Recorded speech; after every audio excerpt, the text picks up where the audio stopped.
Welcome to Givers, Doers, and Thinkers. Today we talk to Patrick Deneen about his argument that liberalism in a profound philosophical sense, makes promises upon which it cannot deliver, why it is ultimately destructive of civil society, and what we can do about it. Well, let's go. Givers, Doers, and Thinkers introduces listeners to the fascinating people and important ideas at the heart of American civil society. We speak with philanthropists, nonprofit leaders, social entrepreneurs, historians, journalists, and anyone else who will help us understand contemporary civil society's achievements and failures. We also sprinkle in practical advice for nonprofit leaders and fundraisers. My name is Jeremy Beer, and thanks for joining us. All right, thanks for joining us. So happy to have with us today my friend Patrick Deneen, professor of political science and holder of the, hope I say this right, David A. Potenziani Memorial Chair of Constitutional Studies at the University of Notre Dame. Patrick has written 4 books and edited 3 others, but the one that has everyone's attention at the moment, has for the last 2 years, is that which appeared from Yale University Press in 2018 under the title, Why Liberalism Failed. It has been reviewed everywhere. It has been debated everywhere. It has been celebrated in some places, and it has been deplored in at least as many other places. It is one of those brilliant books that has genuinely shaped the national conversation, beyond the national conversation, I might add. So I urge you to buy it, not from Amazon. They have enough packages to deliver already, but buy it from your local bookseller or from Yale University Press. And first, though, let's have a little chat with Patrick about the book's thesis and what it means for American civil society and American philanthropy. Patrick, how are you? I'm doing well, friend. And, you should also let people know that you're more or less responsible for all of what you just described, since you more or less gave me the title for the book. Well, no, that's nice of you to say, but I gave you a much worse title for the book, which was Why America Failed. And you wisely changed it to Why Liberalism Failed. That's Why America Failed. Although, sadly, in the last few months, perhaps that title has become more apposite than we had hoped it would. Yeah, that's my next book, so thanks for that. That'll be a good follow-up. It's a bit of a challenge to talk to you about this book and these ideas because you and I have discussed them so much, and I don't want to assume too much knowledge on the part of our listeners, assuming there are any, and maybe it'll just be our wives, although I doubt that Inga and Kara would waste their time listening to this, so I'm sure there'll be some others. But let's just start from the beginning. I'm sure you're asked this question every time, but people need to know, like, what do you mean by liberalism? I mean, we're not talking about Hillary Clinton here, right? Or what the general person in the street might mean by the term. What do you mean? And maybe how is it connected to what the average person would think liberalism means? Sure. Well, I think we would start with the word itself, and liberalism has something to do with liberty. It has something to do with the idea of freedom. And really, I track this back several centuries. So it's a big philosophical concept more than a kind of contemporary political label. And there was really a kind of sea change in thinking in defining the idea of liberty. If you look at the sort of classical tradition, if you read Plato and Aristotle, I don't know why you'd be doing that, but let's just say you did. Or if you're familiar with a number of passages in the Bible, St. Paul, Jesus in several instances, all of those various authors in that long tradition of the West talks about freedom as a kind of condition of self-governance, as a condition of ruling over the base part of ourselves. So it's a form of a kind of self-discipline. And so St. Paul can talk about being a slave to sin, which means in some ways we get to do what we want if you get to sin all that you want. But that's a condition of slavery, whereas to be free is to be free in Christ, is to be free in a condition of a condition that conforms to the Christian teachings.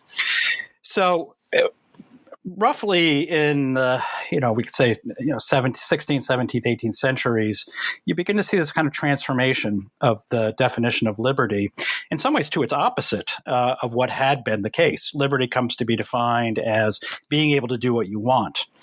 And so when early modern thinkers like Thomas Hobbes or John Locke talk about the state of nature, they define the state of nature as the condition of freedom or the condition of liberty, which means that we can do what we want. what the ancients, what the Christians would have said. That's a condition of sin, or that's a condition of vice. But that becomes the definition of what freedom is, and that's the baseline of understanding of whether we're free or not.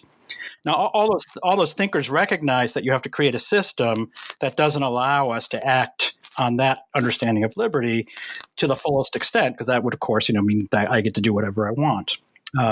So for someone like Thomas Hobbes, this definition actually ends up in a kind of almost a totalitarian condition, right? That you have to have a ruler that constrains us from destroying each other. But liberalism is really kind of the effort to say we can have it all. We can live in a kind of ordered society under a government, but to the greatest extent possible, this government should be organized that we can enjoy that condition of liberty with the fewest constraints possible. And so a liberal society is really one that orders our society to arrange for the greatest possible extent of all of us being able to sort of enjoy or live under that condition of that modern understanding of liberty. So that's broadly what we could define liberalism as. And equal freedom is sort of the modern. Yeah, a kind of equal liberty. Yeah, right. That's precisely right. What drove that change that you were talking about here with Hobbes and Locke being sort of the representatives, philosophical representatives of this change in the idea of freedom? Was it a denial that there was a base part of ourselves to be managed and disciplined, subjected to reason, or what? Or was it? Is this a Reformation sort of driven change? What's behind that? Yeah, I think you'd have to point to the Reformation as playing an enormous role, right? Where the rejection of the idea that there should be any sort of religious authority that should, in some ways, determine or establish what the teachings are, and that this would instead devolve to the individual to define these things. And what sort of begins as a kind of theological theory ends up becoming a kind of political theory, right? And it bleeds into the political realm. So it's not a coincidence that all the thinkers I just mentioned are all thinkers that are really beginning to think about, you could say, almost the political applications of some of the logic of the Protestant Reformation. So liberalism migrates from an understanding of it as meaning protecting freedom understood as self-discipline to a freedom understood as being able to do whatever we want. So why does it fail? So two questions, actually. So one, to make clear, like in your sense, we're essentially sort of all liberals now. Like most of us anyway are. Maybe you want to qualify that. And then in a nutshell, why is it unsustainable? Why does it fail? So, I mean, I think you just mentioned an important point for the, you talked about the everyday listener who might not immediately recognize what I'm talking about as liberalism in this. And so what I'm describing is really, we could sort of describe it as kind of the entire American political spectrum, at least until about, 5 years ago. Yeah. That is to say, people that we call conservatives and people that we call liberals are really both liberals by this definition. They really debate not over what the object or aim of our political life should be. They actually both agree we should enjoy equal freedom. The big debate has been over the means that we achieve that end, with classical liberals, what we call conservatives, arguing that the best means of achieving this form of liberty is to reduce the size of government and the scope of government to the greatest extent possible and allow the free action of individuals in the marketplace. So the argument being that the market is the realm of individual freedom. Whereas, people we would think of as like Hillary Clinton and so forth, in some ways argue the opposite, right? They argue for a greater sphere of public action, of government action, and in particular to govern aspects of the market. But it's actually done for the same aim and purpose. It's just the argument there is that people start on different points of the starting line in the race of life. They don't have the equal capacity to enjoy the benefits of liberty. So you have to sort of equalize where people are in some ways starting the race from, and government becomes a kind of a means of doing that. And that's been the predominant debate in the certainly since the end of World War II, if not throughout much of American history. And when I was writing this book, this was before Trump was anything other than a reality TV star. This was before Brexit.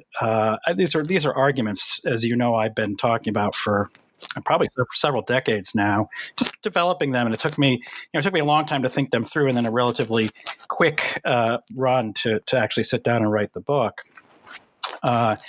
So the argument wasn't that it failed because now we see Donald Trump and Brexit. The argument was that internally it had to fail because this definition of liberalism could succeed as long as, let's say, the American polity or a liberal polity was not fully liberal.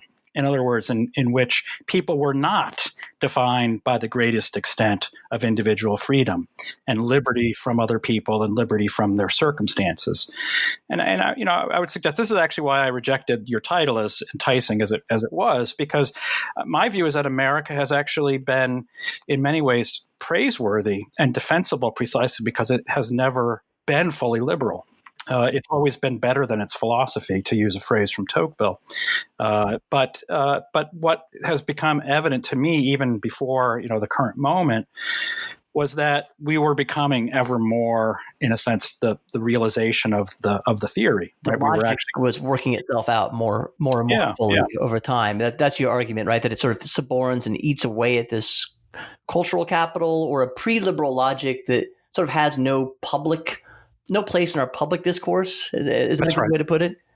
Yeah, that's an excellent way to put it. That it actually, you're precisely right. That the object or aim of the regime, if I can put it that way, the kind of the way of life, what we think about as our big C constitution, who we are as a people, eventually undermines a kind of inheritance that we didn't necessarily make.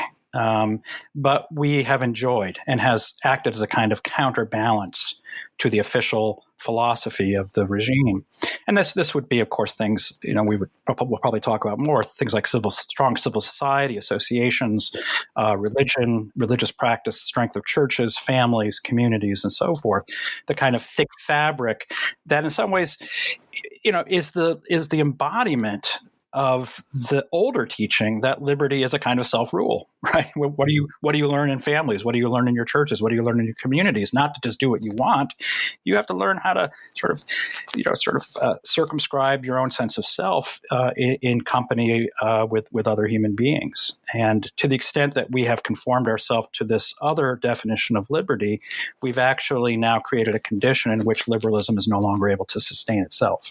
The problem with all those things you just mentioned, correct me if I'm wrong about this, but from the standpoint of liberalism, is that they inherently produce inequality, or you can't enjoy them equally. Like private associations are particular. Not everybody can belong to the lodge, or to not everybody belongs to the same parish or church, or certainly not family, which is a key sort of driver of inequality, right? In so many ways. Is that why? Is this sort of a tension point between liberalism and civil society? There is absolutely no doubt that all of those things I just mentioned are not only constraints on liberty, on equality, or let's say they result in certain kinds of inequalities. Right, we can look at family life and the longstanding accusation, especially from feminists, on the kind of the thraldom of family life, or many people who've grown up in religious traditions and said, I never asked to be in this religion, and it stunted my life to be raised in that religious tradition, and so forth. And of course, even voluntary associations have to draw their boundaries somewhere. So you're absolutely right that there's always going to be something of a kind of compromise that has to be drawn in, let's say, a regime that's officially liberal, but in which you have a dedication to a strong civil society. And again, if you want to see a discussion of this tension, I can only recommend that you spend some time reading Alexis de Tocqueville, who understood this. And he understood that the logic of American liberalism would be to hollow out those forms of life that he saw as essential to American democracy, but which he recognized were going to rub up against the logic of the regime. But here's the real sticking point, and this is why liberalism fails in essence, because what you just described is that in order to liberate people from what we might, under liberalism's definition, what we might describe as arbitrary forms of membership. Right? So we might think, joining unchosen forms of membership. Unchosen, right? Unchosen forms of membership or definition. And we can think of those as, okay, you don't have to join an association. You should be able to leave it if you want. You shouldn't be forced to marry someone you don't want to marry. And, you could say all those things relatively peacefully we resolved. But what happens with family life and with religion and with gender, one's culture, and of course gender, right? We could say these really much harder nuts to crack in a sense that really go to the essence or core of what it is to be a human being. And here, in order to equalize us, in order to make us genuinely equal in the way that equal liberty would demand, you end up having to sacrifice liberty. You end up having, right? You actually have to now increase and enlarge the role of the state now to actively sort of insert itself into those parts of our society in order to ensure that everyone is being treated equally. And so many of the battles that we're seeing right now that are really dividing this country, right? These kind of not just culture wars, but I mean at the point of being genuine, close to being a civil war. It's being called a cold civil war, but it seems to be getting hotter every day. I think it really has to do with this logic of liberalism now having to step into those spheres of life that people have always thought this is where the state has to, right? The limits of the state have to be drawn firmly and without any doubt. And so we see now today, for example, scholars at Harvard Law School arguing that, for example, that homeschooling should be disallowed. Because it results in unequal outcomes. Ironically, right? All Harvard students are being homeschooled right now, I believe. If they're at least they're being schooled at home. They're being taught by those kinds of professors. Right. Yeah. So we end up in this kind of paradoxical condition in which the realization of liberalism requires its opposite. And when we talk today about illiberal liberalism, I think we're seeing the fruits of this logic of liberalism that I've been describing. So are we seeing now then, I remember earlier on when you were adumbrating this thesis, maybe 8-10 years ago, there were a lot of questions. I was like, well, what would come next? What's the alternative? What would come after? And it was a harder question to answer, it seems like, than it might be now when I saw somebody the other day on Twitter say that woke capitalism plus managed democracy is a good way to describe the order that seems to be aborting, maybe here and in China. Like maybe there's sort of a convergence going on in West and East. Is that fair? What do you think of that idea? Yeah. So what's hard to answer about that question is we just don't know, right? We don't know in the same way that authors like Hobbes and Locke didn't know whether liberalism would ever get launched in some ways. And I think right now we're actually in a moment where we're in a really active debate, not over whether we should be progressive liberals or conservative liberals, but whether in some ways what the regime should look like, sort of after liberalism. So you're right that it seems that one real possibility, and where a lot of the power and wealth, and in some ways the logic of the liberal regime seems to be going, is what you just described, a kind of woke capitalism, and the pandemic has only increased the centralization and power of these relatively small number of very, very large, powerful, influential companies, while seeing a decimation of small businesses. And at the same time, we call democracy, which is in effect really a kind of centralized managerial state that's largely run by bureaucrats with a few spokesmen that we elect, but which is really largely an administrative state. And that's really, I think, one of the stories of the Trump years it's been instructive to see how it's often called the deep state, but the state will do what the state does regardless of who we elect to run the state. And that's been, whatever you think of Trump, anyone who calls himself a Democrat should be worried about what we have seen. So with all that said, it seems to me what we're also seeing is some signs of life from a tradition that, I mean, it's I would call it conservative. It's sometimes called populist. I think populism is the way in which it manifests itself at this moment politically. But I would say that in some ways it's conservative, and it's conservative in the following way: that it's generally it's not an elite driven. It's not an elite-driven political movement. It can be co-opted by elites and dangerously by demagogues, and that's a deep concern. But its energy comes from deep discontents, from a kind of a middle to a lower middle class electorate, and this is transnational. This is occurring in Europe. It's occurring in the U.S. It's occurring in South America, and it is a rebellion against this rule by this managed democracy and this woke capitalism. And it's a kind of it harkens back to kind of 19th century British thought in response to the Industrial Revolution, and it's had various other articulations. I mean, we're both fans of Christopher Lasch, who was one of its most potent analysts in the last several decades.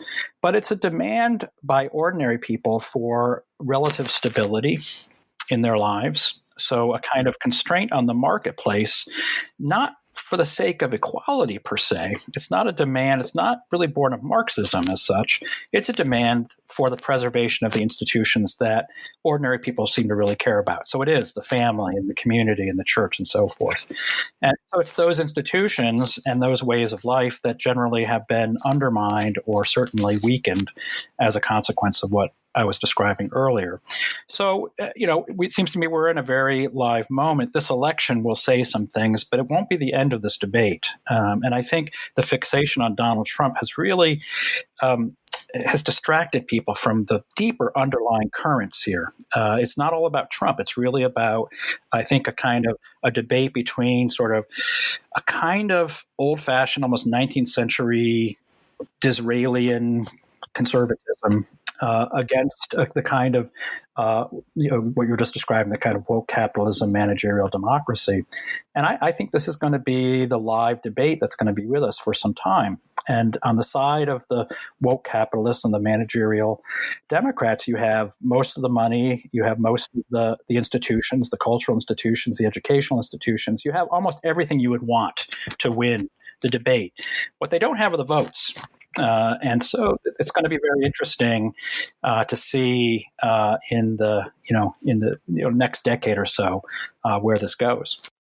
It really is. Let's come right back and talk a little bit more about that practically, how this might play out and what we can do to resist further erosion of civil society at the hands of liberalism, or maybe even at the hands of populism. I'll talk to you about that in just a second.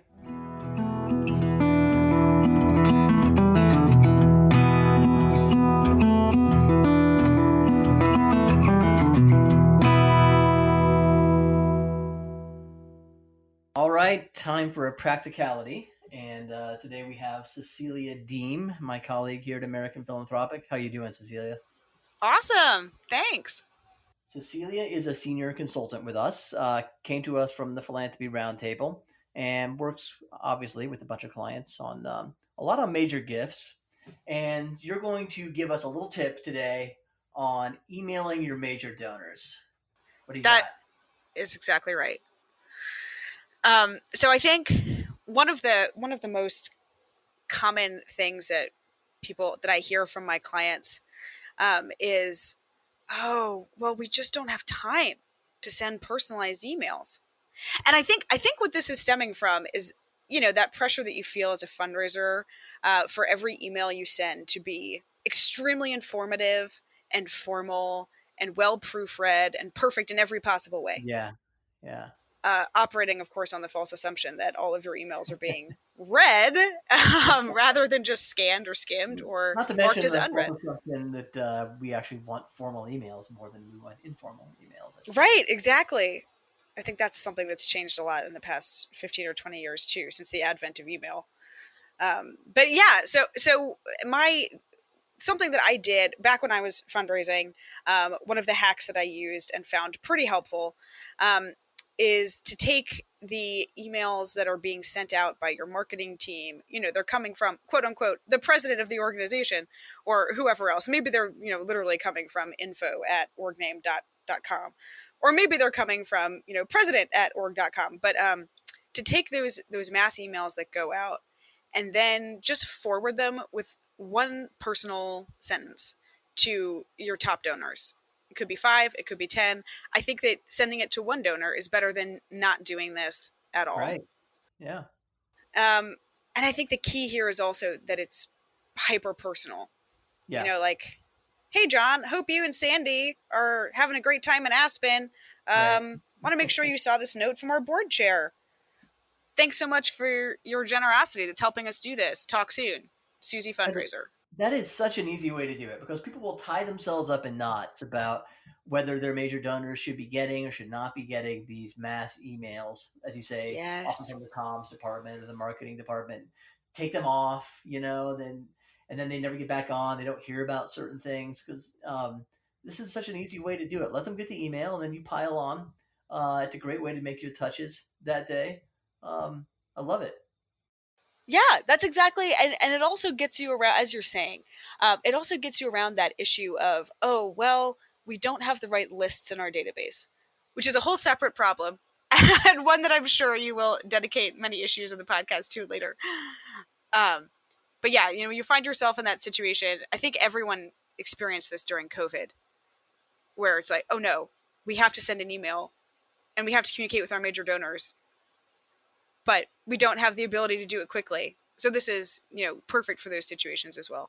It's a great hack. I love the forwarded email because it's like a bank shot. Like, I didn't craft this email just for you, so there's not as much pressure. You don't have to respond to it. But I'm forwarding it to you, and with just a little note. It just seems so nice and casual and informal. It takes a lot of there's no heat in that kind of communication. Great idea, Cecilia. I love it. Well, thank you. All right. Thanks for being with us. Talk to you later. Talk to you later.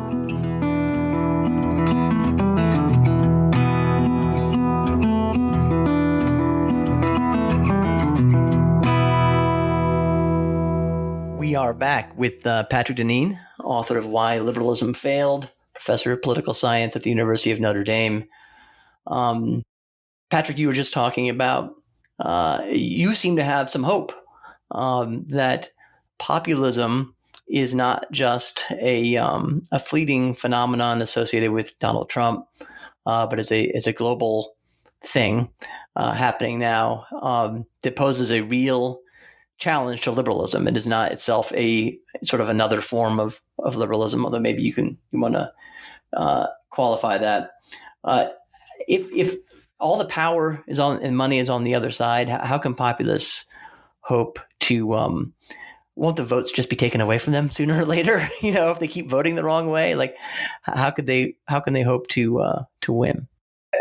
Absolutely right. I mean, we sort of laugh about having votes taken away from people, but I think that actually underlies one of the reasons why we have this tendency in liberal regimes to call the opposition not democracy, but to call it populism. Right. This automatically sort of delegitimizes its standing in the eyes of liberal society. What would otherwise be celebrated as sort of the people rising up is actually now denounced as fascist and so forth. So I think it's a real danger that the one avenue that the people have is likely to be cut off in a liberal regime, and that's sort of built into the system. But that said, it's awfully difficult to do that for an extended period of time. I'm of two minds about this, Jeremy, because in the American tradition, we know there have been populist moments, and they have generally tended to be brief and generally thwarted. So the record seems to be actually pretty dismal on this front. But in some ways, if the thesis of my book is right, we're at this real genuine inflection point where, the real threat is a new kind of totalitarianism. I know that sounds, alarmist, overwrought or something. Yes. Yeah, but I think if one of the definitions of totalitarianism is essentially more or less the state's capacity to govern every aspect of human life, including the family, including the churches, and so forth, then we're really at that point where it's an open question whether there will some form of liberty will remain. So I would say the following, that to the extent that populism remains populism, and I'm not just using it as the dismissive sense, in other words, that it's driven largely by kind of discontents, it's likely to fail because it will simply be an oppositional movement. That's why it's really essential right now to see that there's a need for a different kind of elite. This is not just often populists will talk about the elites and the problem with the elites. Well, the populists really need elites. They need people who run things, who teach in colleges, who are willing to govern. I mean, imagine if we had a president who could run a competent government. Something we learned in the last 4 years, I would say. Right. It really matters to have the ability to do these things. But you need a different set of elites. And today, of course, elites are formed largely, almost exclusively in the kind of liberal institutions. So there's this kind of need for this sort of quick ramping up to sort of produce and educate a different kind of elite whose emphasis will be not on the various blessings of liberty that liberalism gives us, but on the virtues of stability, on the virtues of self-discipline, of virtue, of local communities, of civil society, of religion. In other words, all the things that we're not talking about anymore in elite society. In fact, the things that are largely denigrated and rejected. And you're going to need an elite, some form of an elite that can give voice to a positive construction of what it is that would benefit the many. And without that, I think this incipient sort of populism around the globe is likely to fail. It will simply be denounced as reactionary. Whereas I think if you can actually give it a kind of a positive definition of what it actually is for, and really a genuine alternative that's attractive, and I think should genuinely move people to support it, then I think it has some chance of being, let's say, a genuine realignment of our politics, in which you might oscillate between these two new kinds of parties, but in which the parties would potentially check each other. Mm-hmm. Although it strikes me that I'm trying to be positive here, Jeremy. I appreciate that. I wonder if the party of liberalism would recognize the legitimacy of any other party. I mean, it sort of seems to be baked in that nothing else is legitimate or should be tolerated. And therefore, like, just sort of participating in a two-party system with a party of populists, as you put it, would be to cooperate with evil. It's interesting, though, because if you look at even what's happening with this election, it's really interesting. We talk about, going back many years, we would talk about the three-legged stool of conservatism. Right? So under Ronald Reagan, the social conservatives were one leg, the libertarian economists were the other leg, and the kind of anti-communist hawks were the third leg. And if you look at what's happening in this election, where are the libertarians and the neocon hawks going? They're joining the Democratic Party. So the Democratic Party is increasingly becoming the party of liberalism, and the Republican Party is increasingly becoming, oddly enough, this kind of working class party that, to my mind, increasingly resembles kind of the Democratic Party of the 1950s. Yeah, the party that you knew growing up in Connecticut, actually, right? Yeah, it's exactly right. I find, I always abhorred the Republican Party. I would never vote Republican. I still have never voted Republican. But I find it kind of interesting that I find, if I'm going to lean in one direction or the other, it will be with a party that tends to get the working class support. And that's now the Republican Party. So I think there's a possibility of this interesting realignment taking place. And it's a narrow window, and maybe it's snuffed out in the next 4 years. It's very possible. But I'm trying to hold for a little bit of hope, and the hopes that this argument I'm making, which will be my next book, will actually have a little bit of resonance. One aspect of the realignment that's interesting to me is, and this is very germane to our conversation, is that up until 4 years ago, maybe up until just a couple of years ago, everybody talked about freedom if you're running for office. Freedom was one of those God words that everybody used. Liberty, somewhat less often, but also often used. Freedom, liberty, and freedom. We'd kind of make fun of it and like, yeah. it seems to have, and it makes sense, of course, right? If we're all liberals, that we're always talking about freedom and contending for being sort of the people who will bring you more of it. But that seems to sort of almost dropped out of the political vocabulary today. You almost rarely hear the word freedom used by presidential candidates today, or maybe even down ballot from there. You agree with that? Is that an actual trend? And if so, what does that portend? Yeah, it's interesting. In a way, I suppose the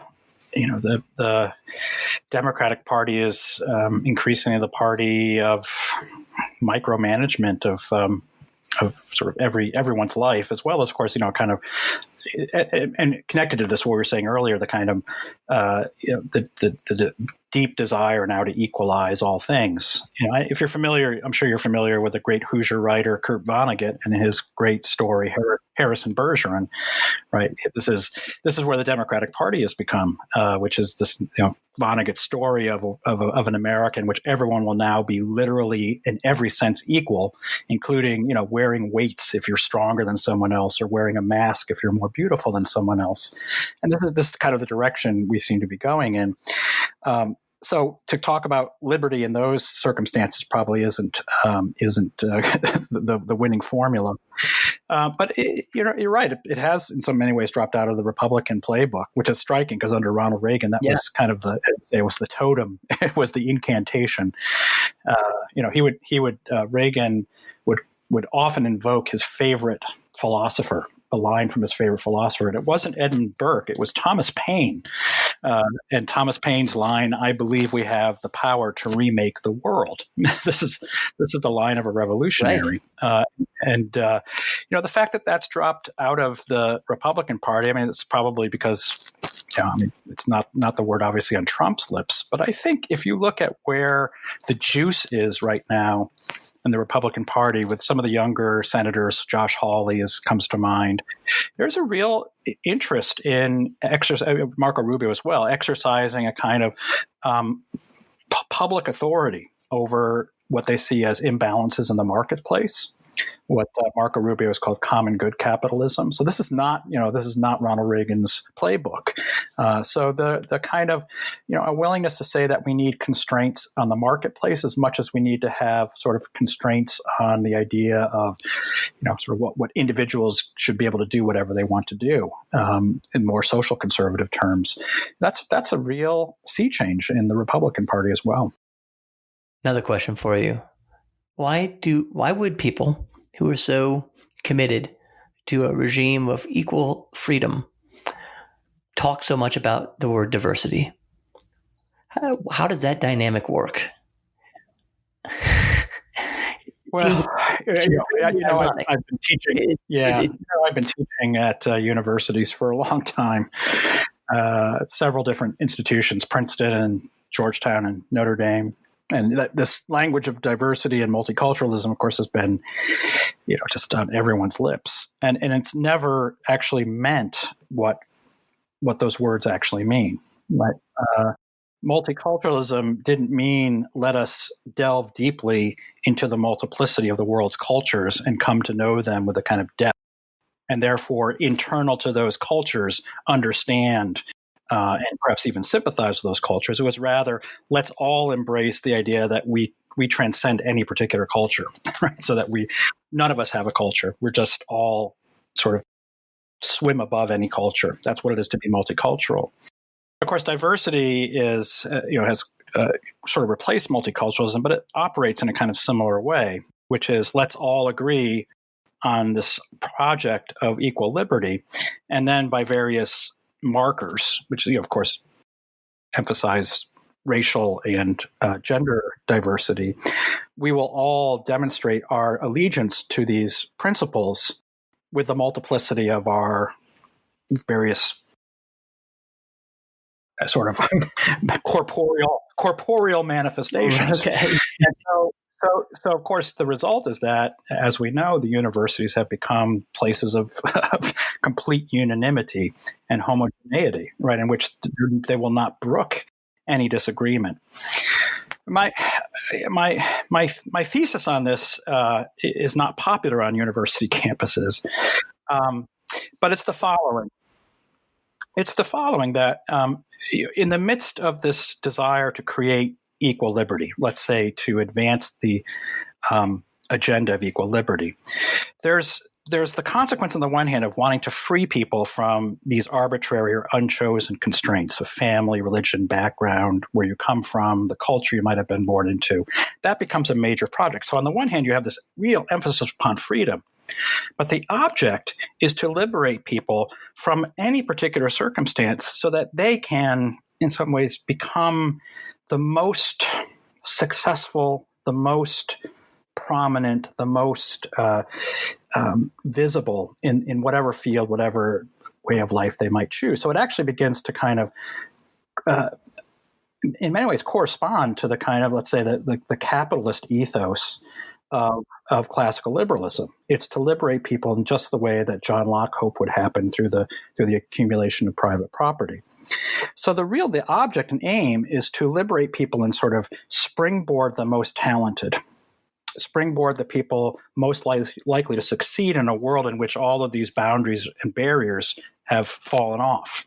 Again, the argument that Christopher Lasch made in his great essay on the revolt of the elite, that this was the this was the way in which you could create the sphere of freedom now, born out of these conditions of equal liberty that would allow this very distinct new elite to emerge. And the places where this winnowing happens, of course, the final places where this winnowing happens is in the universities. So these universities are places that emphasize their diversity through their common commitment to equal liberty, but which are actually in the business, deeply, systemically, of winnowing, of sifting the successful from the unsuccessful. Right. Anyone who followed the recent scandal of the admissions manipulation, Lord Laughlin and so forth, knows exactly what's at stake with admission to these institutions.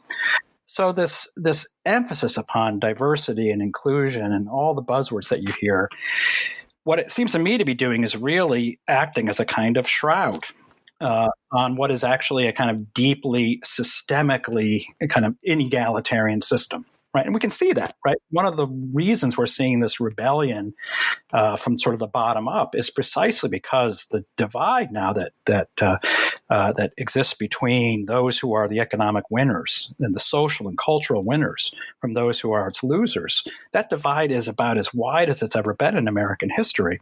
And we know that all of the various social and health pathologies that are also manifesting themselves if you're not a winner. So I think that there's a way in which the louder an institution is about its diversity and inclusion, and it's always the most elite schools that are the loudest about this, the more it's a kind of tell that this is a way that we're going to convince ourselves that there's only egalitarians here at Harvard and there's only inclusion here at Yale, when these, of course, are the most selective and the institutions that most distinguish the winners from the losers today. Obviously, a thriving civil society is something one would really want if one were really interested in diversity and giving people opportunities to find meaningful identities or create meaningful identities or discover meaningful identities, whatever the right verb is there. And so, yeah, it does seem so patently a shroud, as you put it, that I always think I just must be missing something, that there has to be, certainly no one goes to work thinking they're just pulling a con game, or not many people are who talk about these words. They believe something. I don't think, maybe there's some deep nefarious planner of all of this, but I think it's a kind of deep self-delusion of a ruling class that is conceptually committed to equality. But which, probably not unlike the old oligarchy, right? I should say the old aristocracy, right? The old aristocracy, again, Christopher Lasch writes about this in his essay, right? The old aristocracy practiced a form of noblesse oblige. Well, yeah, They did, and sometimes they didn't. But at least they would tell themselves we're actually really good to these poor people because we have some sense of duty to them. And what's so different from that and what we see today at our colleges and universities? Oh, we really care about all these people. We'll put things on our CV so we can get into a good college. But when it comes down to it, I know I'm going to live in this really nice neighborhood in the Upper West Side, and I'm going to work on Wall Street. So I don't mean to be overly cynical, but honestly, when you teach at these kinds of institutions, the constant drumbeat of how inclusive and diverse we are it's just really hard to take. Maybe it's part of it is I went to college. I was not a upper class kid. I went to college at Rutgers University. Its real name should be the University of New Jersey. A kid like I am. Yeah. It's a big public university in a state that was ethnically similar. Everyone was in some sense white, but ethnically diverse. A bunch of Italians and Polish and Irish and a lot of different Europeans. And when I went to college there, I was the oddball because I grew up in Connecticut, and people would say where they were from at the beginning of class, and everyone would say a town in New Jersey, and I would say Connecticut. People would say, wow, you came from really far away. It was like the most parochial school you could imagine. And then my first teaching job is 20 minutes down the road at Princeton University. And there you'd go into a classroom, you ask students where they're from. They're from every state and every country in the world. This is like geographically incredibly diverse geographically. But I would say that there was more diversity in your average classroom at Rutgers University, genuine diversity of people's experience, life experience, whether they were first generation college student, fifth generation, every possible imaginable cultural background. There was more diversity in that classroom of kids all from New Jersey than there was in a Princeton classroom, which was all upper middle class kids who basically had the same education and the same background. So I think there's a ways of understanding diversity that we certainly aren't seeing today on our college campuses. There does seem to be a good deal of bad conscience involved in the whole deal. Have you been surprised by the reception of your book, or naturally, a further question: what have you learned from those who have responded to it? Has there been a single good repost or criticism that you thought, I need to grapple more with that, or I need to assimilate that somewhat to my thesis? Well, so I guess first of all, I was genuinely surprised and shocked. I over the years that I've been talking about themes in this book, I learned that it really agitated classical liberals, what we call conservatives. And that was the extent of what I would thought would be the interest in the book, would be a kind of an internally debate within sort of conservative circles. So what shocked me is I think just the circumstances had changed in the country, and suddenly everyone was in a panic that liberalism was in crisis. And so, along with some of the reviews that I was grateful for, I had columns by David Brooks and Rob Stouthit very early on in the New York Times. I had President Obama reading the book and praising the book, saying he disagreed with it, but he nevertheless thought it was a valuable read. So high level reader. Yeah, that's pretty good. Yeah. Well, it was very surprising, and that had a lot more to do with the changing political circumstances than what I thought the target audience would be. So that was, I think as a writer, it's something you can only hope for, is just to have that wide a reception and interest in your arguments. And until the virus, I was pretty busy traveling around talking about these things. So I guess the virus is pretty bad, but it's given me a little time to rest. But I guess the criticism that I keep hearing, that in some ways I think is not entirely fair, but it's in some senses it's also necessary, is that I didn't offer enough of a outline of an alternative. You didn't have a 10-point plan ready to go. Yeah. And so, the book is really more a kind of critique and diagnosis than it is the kind of, this is what we need to do. But that always seemed to me to be the topic of another book. It's the harder topic in some ways to write, as we were just saying earlier. It's much harder to sort of propose an alternative, political, philosophical, theological order in 300 pages or so. But one thing that people kept critiquing was that I just seemed to offer living locally, kind of a Benedict option kind of conclusion. And that was certainly one of the things I conclude the book with. And I guess that was one thing that stuck with people, is that that was meant to recommend, like, for people who want to know what to do right now in the absence of some other political order. My recommendation was, you can start living in a way distinct from liberal society, strengthen the kinds of institutions and the ways of forming human communities. That seems to be we're going to need. We're going to need it one way or the other, either to survive this, either this illiberal liberalism or the collapse of liberalism, but we're going to need to have kind of resilient communities to fall back on, as well as to practice certain kinds of virtues that you just want to have as a human being. But I also ended the book by saying, we're also going to need new political philosophies. We're going to need new departures in thinking, and not just sort of retreading, either what we need is liberalism, or we need communism, or we need monarchy or something. I actually think we need to think about a genuine what's next. And that's really been, I'm trying to work on this a bit in this, in a kind of follow-up book that I'm working on right now. I don't have a title yet, but at least it's tentatively called After Liberalism as the sort of placeholder. That's that leads me to the last question I wanted to ask you. I just want to draw you out a little bit in what you were just saying about what does it mean? How does one go about trying to build a more resilient community, or a community in which humans can thrive more fully than they can under the desiccated landscape of liberalism? What are 2 or 3 things you would recommend that people really think about? Average people, not scholars or writers.